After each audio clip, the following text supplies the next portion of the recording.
আজ নদিয়ার চাপড়ায় road show করেন অভিষেক বন্দ্যোপাধ্যায় এবং নদিয়াতে ৮-০ করার ডাক দিয়েছেন তিনি। আগেরবারে নির্বাচনে রানাঘাট আসনে জিততে পারেনি তৃণমূল, এবার ৮-০ করতে হবে। কি বলেছেন অভিষেক বন্দ্যোপাধ্যায়, শুনুন। একটা বিধানসভা ছাড়া সব বিধানসভায় তৃণমূল জিতেছে। রানাঘাটে আমাদের প্রত্যাশিত বা আশানুরূপ ফল হয়নি। আমি আজ থেকে 10 দিন আগে তেহেরপুরে গিয়ে মিটিং করে এসেছি, যে স্বতঃস্ফূর্ততা লক্ষ্য করেছি রানাঘাট সবুজময় হয়ে গেছে। কৃষ্ণনগরকে এবার ৮-০ তৃণমূলের পক্ষে করতে হবে, আর বাকি বিজেপিকে 50-এর নিচে নামানোর দায়িত্বটা আমাদের তৃণমূল কংগ্রেসের সৈনিকদের যারা এখানে আছে। উনি তো যেখানেই যাচ্ছেন সেখানেই শূন্য করে দিচ্ছেন। তো আমরা ভাবছি আমরা আর পশ্চিমবঙ্গে সিটই পাবো না। 294 খানায় মনে হচ্ছে এবার অভিষেক বন্দ্যোপাধ্যায়ের নেতৃত্বাধীন তৃণমূল কংগ্রেস পাবে। হ্যাঁ, এখন ওনার মানসিক অবস্থা ঠিক নেই। যেভাবে সতীদাহের বদলে পতিদাহ শুরু করেছেন, তারপরে এই যে মজার কথাগুলো বলে বেড়াচ্ছেন, ৮-০ করে দেবো, 11-০ করে দেবো, 10-০ করে দেবো। আসলে শূন্য পেয়ে ওনাকেই নির্বাচনের পর ফিরতে হবে। ভাষণে কোনো লাভ হবে না, সেই ভাষণের কোনো রিয়াকশনও হয় না। কি রিয়াকশন দেবো এই কথাগুলো? মালদার পর সিঙ্গুরের সভা থেকেও আসল পরিবর্তনের ডাক দিলেন প্রধানমন্ত্রী নরেন্দ্র মোদী। পশ্চিমবঙ্গেও আসল পরিবর্তন চাইছে মানুষ। সবাই 15 বছরের মহা জঙ্গল রাজের পতন চায়। বিহারে জঙ্গল রাজের অবসান হয়েছে, পশ্চিমবঙ্গ তৈরি। আপনাদের সবাইকে সংকল্পবদ্ধ হতে হবে। পাল্টানো দরকার চাই বিজেপি সরকার। মোদীর পাল্টানো দরকার স্লোগানের পাল্টা স্লোগান দিয়েছেন অভিষেক বন্দ্যোপাধ্যায়। যারা জয় শ্রীরাম স্লোগান দিত তারাই জয় মা কালী বলে সভা শুরু করছে। সইব না বিজেপির অত্যাচার, পাল্টানো দরকার বিজেপি সরকার। ভাঙব বিজেপির অহংকার, বহিরাগতদের করো ছাড়খাড়, এদের পাল্টানো দরকার বলে চাপড়া থেকে স্লোগান অভিষেক বন্দ্যোপাধ্যায়।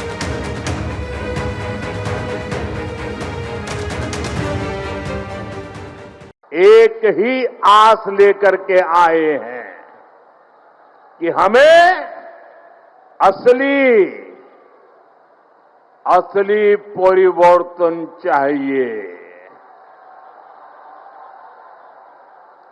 हर कोई 15 वर्ष के महाजंगल राज को बदलना चाहता है, और अभी तो बीजेपी एनडीए ने बिहार में जंगल राज को एक बार फिर से रोका है। अब पश्चिम बंगाल भी टीएमसी के महाजंगल राज को विदा करने के लिए तैयार है।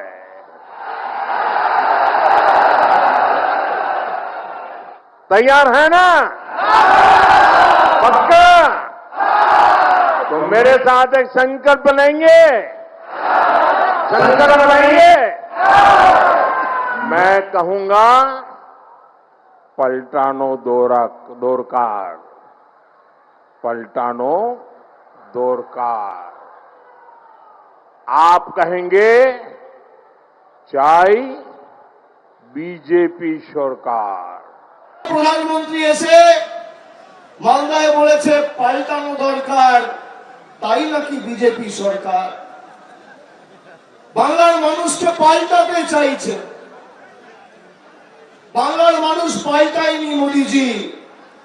তার কারণ আপনি বাংলার মানুষকে শাস্তি দিয়ে পাল্টাতে চাইছেন। আপনি বাংলার মানুষের 100 দিনের কাজ, জল, মাথার ছাদ সব আটকে দিয়ে, ভোটাধিকার কেড়ে নিয়ে মানুষকে শিক্ষা দিয়ে পাল্টাতে চান। আপনি চান যাতে বাংলা আত্মসমর্পণ করে, বশ্যতা স্বীকার করে, মেরুদণ্ড বিক্রি করে মাথা নোয়ায়। বাংলার মানুষ পাল্টাবে না। আপনি বলেছেন পাল্টানো দরকার, আমি একমত আপনার সাথে। পাল্টানো দরকার, পরিবর্তন দরকার। পরিবর্তন হবে আপনাদের, যারা জয় শ্রীরাম বলে সভা শুরু করতো, এখন জয় মা কালী আর জয় মা দুর্গা বলে সভা শুরু করছে। পাল্টাবেন আপনারা, পাল্টেছেন আপনারা। তৃণমূল বাংলার মানুষ পাল্টাবে না। যারা বলে পাল্টানো দরকার বিজেপি সরকার, আমি বলবো ভালো বিজেপির অহংকার, সইব না বিজেপির অত্যাচার, ভালো বিজেপির অহংকার, করো বিজেপিকে সরকার, বহিরাগতদের করো সরকার, এদের পাল্টানো দরকার। এবিপি আনন্দ, এগিয়ে থাকে, এগিয়ে রাখে।